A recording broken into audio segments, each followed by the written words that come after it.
अस्सलाम वालेकुम and welcome to Fast Sports. You are watching Golden Boot. I am your host Ali Mirza और मेरे साथ मौजूद हैं सहरियाब अफरीदी। आइए नजर डालते हैं प्रोग्राम में आज की टॉप स्टोरीज पर। जानेंगे फुटबॉल के कुछ ऐसे रूल्स के बारे में जिसकी वजह समझने से कासिर रहे प्लेयर्स। क्या थे ये रूल्स, इस पर देखिए एक स्पेशल रिपोर्ट। नए प्रीमियर लीग सीजन का आगाज, क्या डिफेंडिंग चैंपियन मैनचेस्टर सिटी कर पाएगी टाइटल का दिफा? क्या प्रीमियर लीग लास्ट सीजन में दूसरे नंबर पर आने वाली आर्सेनल सजा पाएगी इस सीजन अपने सर पर चैंपियंस का ताज? क्या इस सीजन नए खिलाड़ियों की आमद निकाल पाएगी लिवरपूल को मुश्किलात से? मैनचेस्टर यूनाइटेड के एरिक टेन हैग को क्या करना होगा इस सीजन टाइटल जीतने के लिए? फुटसल नेशनल कप की रजिस्ट्रेशन के लिए मजीद वक्त दे दिया गया। किलियन एम्बापे और पीएसजी की लड़ाई में एक नया मोड़, पीएसजी ने किलियन एम्बापे को स्क्वाड से बाहर कर दिया।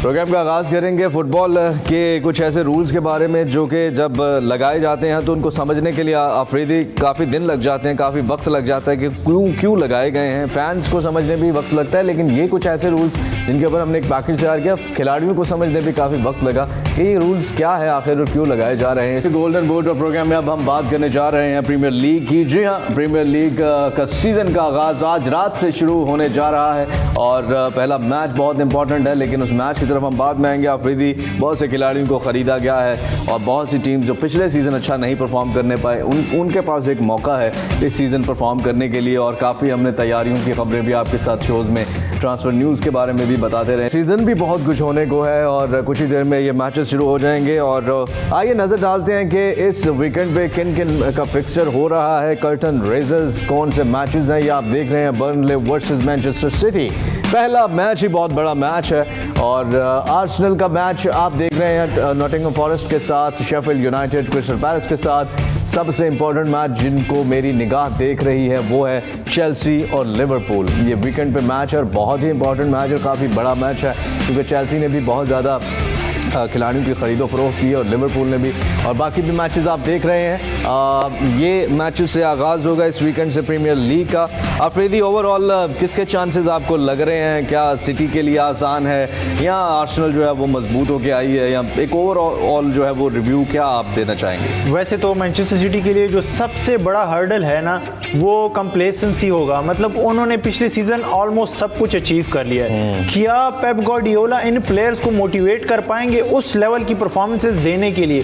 क्योंकि पिछले सीजन भी उन्होंने जो अचीव किया था वो बिल्कुल इम्पॉसिबल था। इंग्लिश हिस्ट्री में सिर्फ दूसरी बार हुआ है कि किसी ने ट्रिपल जीता, और प्रीमियर लीग जिस तरह से उन्होंने जीता था आर्सेनल से, उसमें वाकई में प्लेयर्स का मोटिवेशन लेवल जो था वो बहुत हाई था, तभी जाके उन्होंने एंड तक फाइट दी है। और इस सीज़न उनके पास मार्जिन फॉर एरर नहीं होगा, क्योंकि वो टीमें और आप देखें कि वो टीम और मजबूत होके आ गई है। आर्सेनल जो है पिछले सीजन से भी मजबूत होके आ गई है। लिवरपूल, मैनचेस्टर यूनाइटेड, आप देख लें, मैनचेस्टर यूनाइटेड को आप निगलेक्ट नहीं कर सकते। ऑल्दो उन्होंने उतनी साइनिंग्स अपने ऑनर्स की वजह से नहीं की, क्योंकि ऑनरशिप चेंज होने वाली है, लेकिन फिर भी।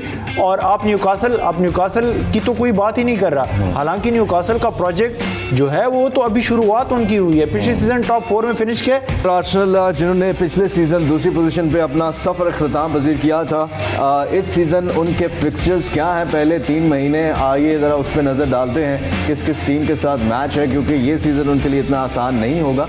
ये देख रहे हैं आप, आर्सेनल नॉटिंघम फॉरेस्ट के साथ पहला मैच है, क्रिस्टल पैलेस के साथ भी है अफरीदी, आर्सेनल फुलहैम है, Arsenal Manchester United, Everton, Arsenal Tottenham, Bournemouth, Arsenal Manchester city. ये डेट सब याद रख लीजिए, 7 अक्टूबर को बहुत बड़ा मैच होगा। और चेल्सी और आर्सेनल, ये भी बड़ा मैच है। इसके साथ साथ आर्सेनल शेफील्ड, न्यूकासल के साथ भी आर्सेनल बर्नले। अफरीदी, ये जो पहले 3 महीने वाले फिक्सचर हैं आर्सेनल को, आपको नहीं लगता कि ये काफ़ी मुश्किल इनको मिल गए हैं शुरुआत में ही? और दूसरा ये मेरा जो सवाल बहुत इंपॉर्टेंट कि मिडफील्ड चैंपियंस लीग भी है, तो किस तरह नई न्यू साइनिंग्स तो कर ली हैं, बाकी चीज़ें भी कर ली हैं, मैनेज कैसे करेंगे?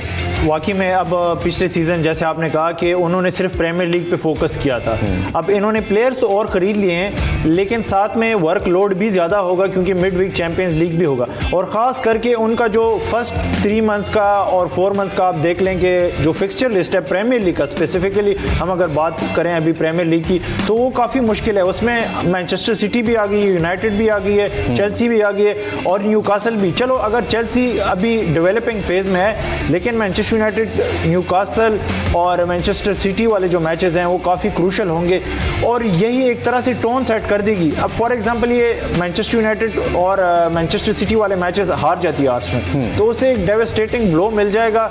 और अगर पहले 3 महीने में आप टॉप नहीं करते, प्रीमियर लीग की हिस्ट्री है कि फिर बाद में कैचअप करना बहुत मुश्किल होता है। और मैनचेस्टर सिटी ने बेशक कैचअप कर लिया था, लेकिन उनका जो स्क्वाड डेप्थ था वो बहुत ज़्यादा था, उनके पास खिलाड़ी बहुत ज़्यादा थे बेंच पे। शुरू में ही जो है वो अपनी धाक बिठानी पड़ेगी आर्सेनल को।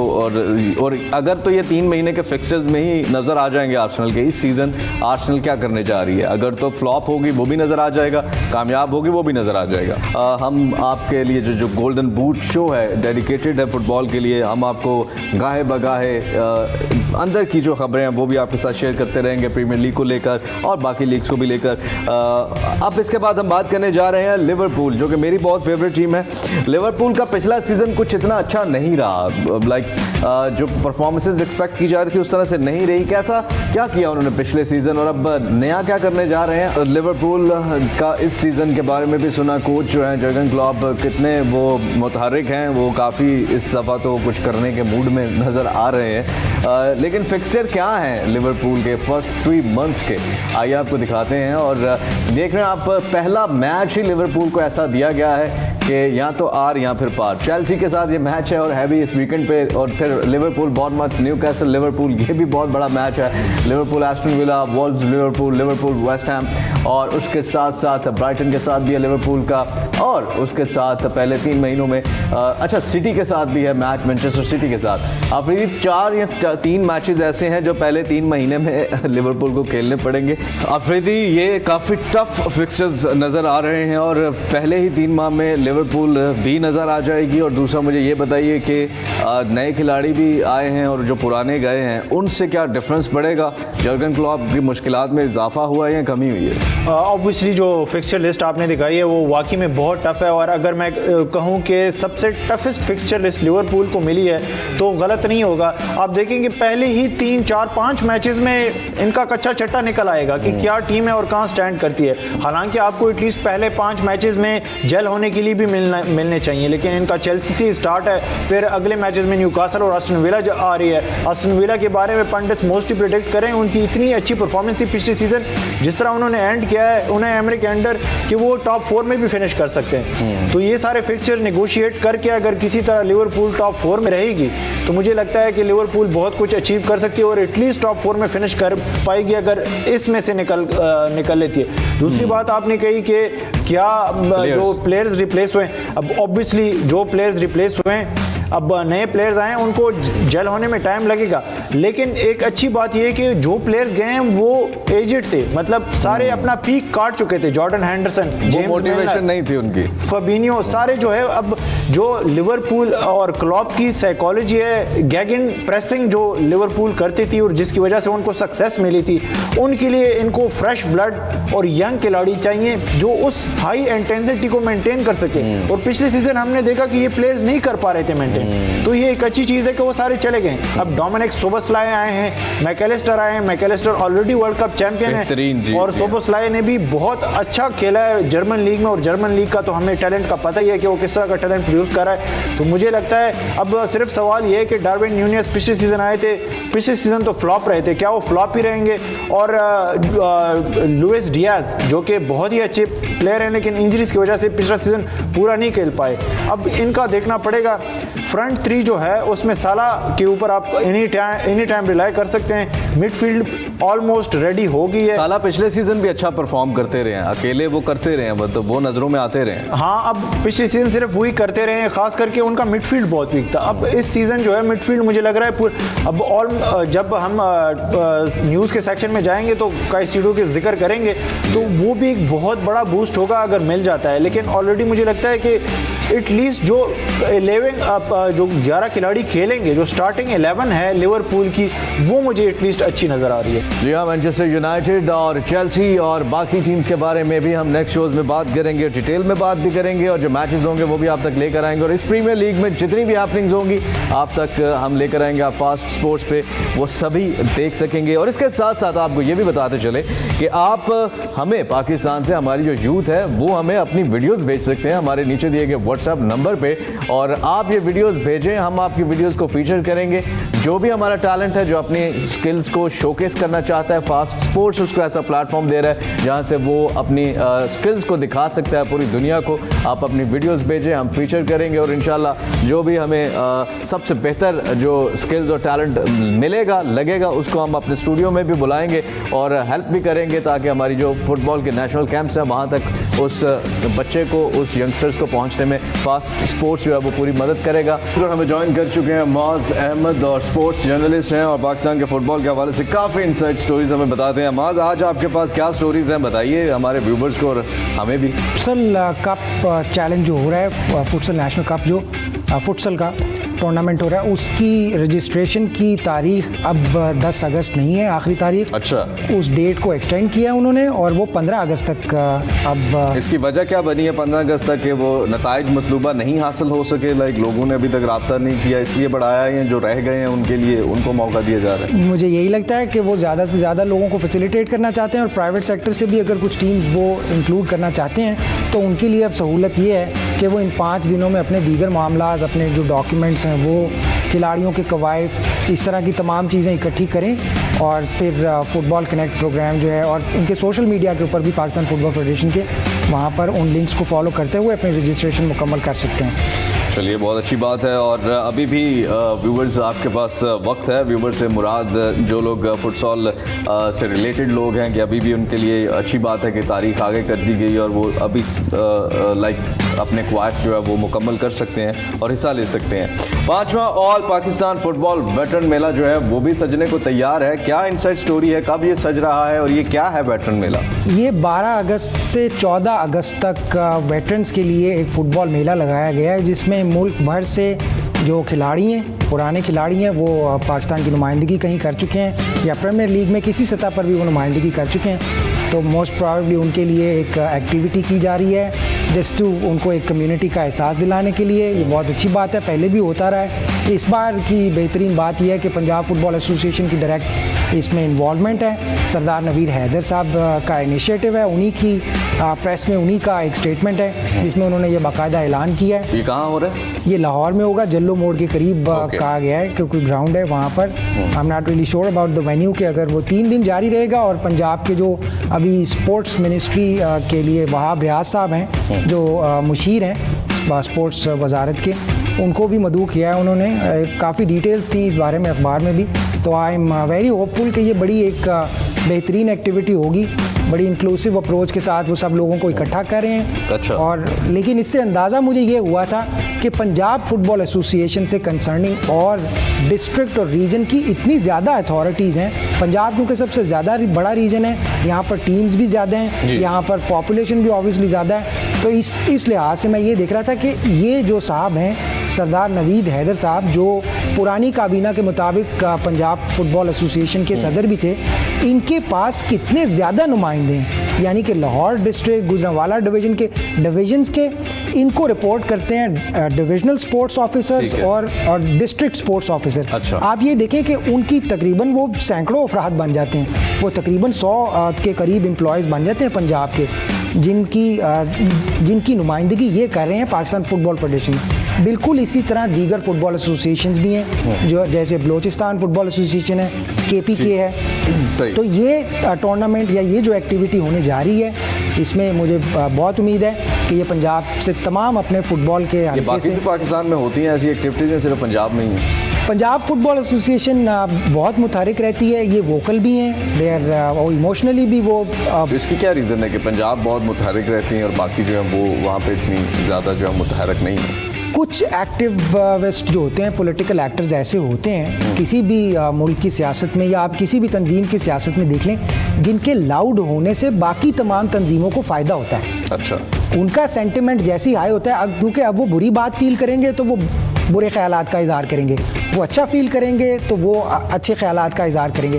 तो दोनों सिचुएशंस में जो दीगर मुंसलिक जमातें होती हैं या दीगर जो ऑर्गेनाइजेशंस होती हैं उनको फ़ायदा हो जाता है, उनकी नुमाइंदगी भी हो जाती है। चलिए, अच्छी बात है। और इसका आगाज़ हो रहा है 12 अगस्त से हो रहा है आगाज़ जी, इसका। 12 से 14 12 से 14 अगस्त जो है वो, और पाकिस्तान की आज़ादी का दिन भी है, तो अच्छे मौके पे जो है वो इसका जो है वो इनेकाद किया जा रहा है। नेक्स्ट हमारे पास क्या है, नेक्स्ट आपके लिए शामिल करते हैं फुटबॉल फैक्ट्री की जानिब से जो है वो भी फुटबॉल के फ़रोग के लिए कोशां हैं, और ये एक प्राइवेट कंपनी है। क्या इसकी इनसाइड स्टोरी है, क्या इन्होंने जो है वो ऑफ़र्स किए हैं? अब जहाँ पर सरकारी और नीम सरकारी तंजीमें फ़ुटबॉल के फ़रोग के लिए काम कर रही हैं, प्राइवेट सेक्टर से एक तंजीम है जिसने फ़ुटबॉल के लिए खिलाड़ियों की रिक्रूटमेंट का एक प्रोसेस शुरू किया है। ये 9 साल के बच्चों का कैंप लगा रहे हैं, ये 13 साल के बच्चों का कैंप लगा रहे हैं, 17 साल के भी हैं, 19 साल के भी हैं, यानी कि इनके 4 पूल्स जो हैं ये ऑलरेडी एक बड़ी बुनियादी एज से फ़ुटबॉल की तरबियत करना शुरू कर रहे हैं लोगों की, और फिर उसमें से टीम्स बनाएंगे और इनकी कोशिश होगी मोस्ट प्रोबेबली जो स्ट्रक्चर पाकिस्तान फुटबॉल फेडरेशन का है डी डिवीज़न में, और फिर कोशिश होगी कि वो प्रमोट हों और ए डिवीज़न में जाएं। इसी तरह इन्होंने स्ट्रगल का आगाज़ किया है। अभी अपनी कैंप स्टेजेस पे स्ट्रक्चर इनका तैयार है अभी? जी हाँ, इनके ये 3-4 मैंने एज ग्रुप्स जो आपको बताए हैं, इनमें इनके खिलाड़ियों के कैंप लगे हुए हैं। अच्छा, लगे हुए हैं। और नेक्स्ट फेज़ में द वर्ड इज़ कि ये जाएंगे स्कूल्स में कैंपेन करेंगे, तालीमी इदारों को पंजाब या पाकिस्तान भर में?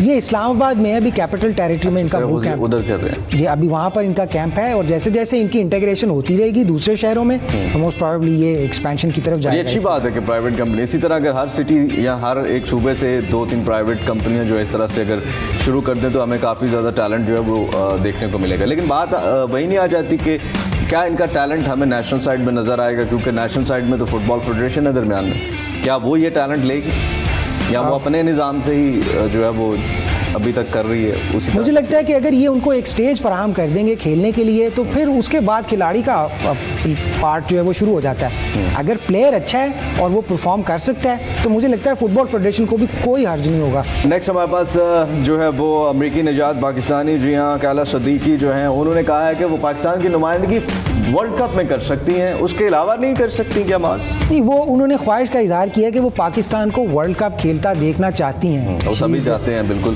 तो अब क्या ये नुमाइंदगी करेंगी पाकिस्तान के लिए, खेलेंगी नेशनल साइड के लिए, या सिर्फ अवेलेबिलिटी इनकी वर्ल्ड कप अगर क्वालिफाई पाकिस्तान करती है तभी करेंगी? ये अभी जो जुलाई में 18 जुलाई को जो सिंगापुर के खिलाफ हमारा एक फ्रेंडली मैच था उसमें ये ऑलरेडी डेब्यू कर चुकी हैं। ओके। तो अभी दस्तयाबी तो इनकी जैसी, अगर अपनी कोई लीग में कोई कॉन्ट्रैक्चुअल ऑब्लिगेशन नहीं है तो डेफिनेटली जब भी नेशनल ड्यूटी होगी तो उनको कॉल कर लिया जाएगा, दैट्स फॉर श्योर। और उनकी ख्वाहिश ये है कि वो पाकिस्तान फुटबॉल टीम को इतनी तरक्की करती देखें कि वो वर्ल्ड कप में भी उनको बिल्कुल। विमेंस वर्ल्ड कप का भी जैसे आप जानते हैं कि हो रहा है, और बड़ी ज़बरदस्त हमें मोरक्को की तरफ से बड़ी ज़बरदस्त जो है वो परफॉर्मेंस देखने को मिली है, और उम्मीद करते हैं पाकिस्तान की टीम भी जो है वो जल्द हमें वर्ल्ड कप में क्वालिफाई करती हुई नजर आई है। बहुत शुक्रिया माज, आपने हमें ज्वाइन किया, आपको दोबारा से इन्वाइट करेंगे तो प्रोग्राम में शामिल करेंगे। गोल्डन बूट लेटेस्ट, जी हाँ, क्या चल रहा है फुटबॉल की दुनिया में, लेटेस्ट हैपनिंग्स क्या हो रही हैं, ये आपके सामने सबसे पहली खबर। Jurgen Klopp has confirmed that the club has reached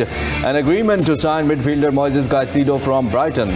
जी अफरीदी जी, वो जैसे प्रीमियर लीग किक ऑफ हो रहा है और इनका मैच से पहले हर प्रेस कॉन्फ्रेंस होती है, हर मैनेजर प्रेस को अटेंड करता है, तो उसी दौरान उन्होंने रिवील किया कि मोइसेस के अब जैसे एक ही दिन में सब कुछ हो गया है। मोइसेस काइसीडो के साथ हमारी ब्राइटन के साथ एग्रीमेंट हो गई है, और British record transfer 111 million pound जो हैं उनको अदा किए हैं। हालांकि क्लॉप खुद कह चुके हैं कि 100 मिलियन वाली गेम में हम तो नहीं है एटलीस्ट, लेकिन ये बात साबित नहीं करी कि लिवरपूल अभी भी कंफ्यूज्ड है। हाँ, क्योंकि अब इनको खुद भी आइडिया नहीं था। इनको प्रीवियस प्रेस कॉन्फ्रेंसेज में इनको जब इनके बारे में, एम्बापे के बारे में पूछा गया कि आप खरीद सकते हैं, तो उन्होंने कहा कि मैं बड़ा खुश होऊंगा और बहुत बड़ा सरप्राइज मेरे लिए होगा कि कोई आके मुझे बताए। और यहाँ पे आप 111 देने को तैयार हो गए। हाँ, और 111 देने को तैयार भी हो गए। एग्रीमेंट ब्राइटन के साथ हो गई है, लेकिन क्योंकि मई से ये जो ट्रांसफर था पूरा चेल्सी के साथ था। जनवरी में याद रहे कि आर्सेनल ने कोशिश की थी इनको खरीदने की, और आर्सेनल भी जाना चाहते थे मोइसेस काइसीडो, लेकिन लेकिन तब ब्राइटन ने हर्डल डाली और कहा कि आप नहीं जा सकते, खास करके इतने कम अमाउंट पे। फिर उन्होंने कहा समर में हम आपको जाने देंगे।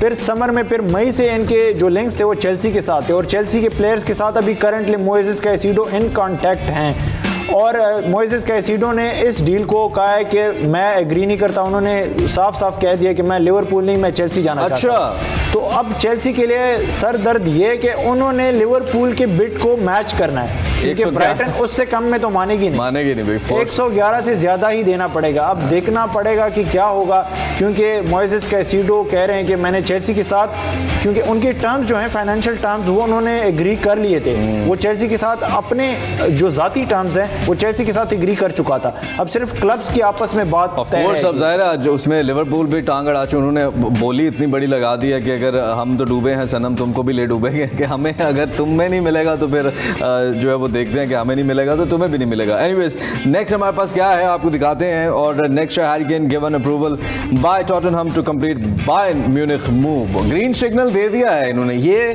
देते हैं ग्रीन सिग्नल, फिर इनकी वो सिग्नल जो ग्रीन है वो बंद हो जाता है, रेड हो जाता है, फिर वो येलो हो जाता है। एक्चुअली ट्रैफिक बहुत ज़्यादा था तो इनको गाड़ी निकालने में टाइम लग गया। ठीक, लेकिन ऑब्वियसली कुछ रिपोर्टर्स जो थे वो सीनियर जर्नलिस्ट यूके के, उन्होंने कहा था कि लीन करेंगे शायद ये रुकने टॉटनहम में रुकने की तरफ जा रहे हैं। लेकिन फिर एकदम से आज खबर आई है कि इन्होंने जो बायर्न म्यूनिख और टॉटनहम का तो आपस में एग्रीमेंट कल ही हम बता चुके हैं कि हो चुका था, लेकिन इनके कैंप से कोई खबर नहीं आई थी। अब इन्होंने गो अहेड दे दिया और टॉटनहम को कह दिया कि मैं बस अब जा रहा हूँ। अभी हम अगर कहें कि अभी वो जा रहे होंगे, अभी म्यूनिख चले गए होंगे और मेडिकल ही उनका या तो आज या कल में स्केड्यूल है, तो मतलब फाइनल हो गया डील। और इवन थॉमस टुखल से अभी प्रेस कॉन्फ्रेंस में पूछा गया तो उन्होंने कहा कि मैं तो उनको अभी इस वीकेंड जो हमारा सुपर कप है, जर्मन सुपर कप, उसको शायद उसमें भी खिलाऊं, तो इतना जल्दी ये सब कुछ हो जाएगा, इंतजार किया जा रहा है उनका। और लेट्स सी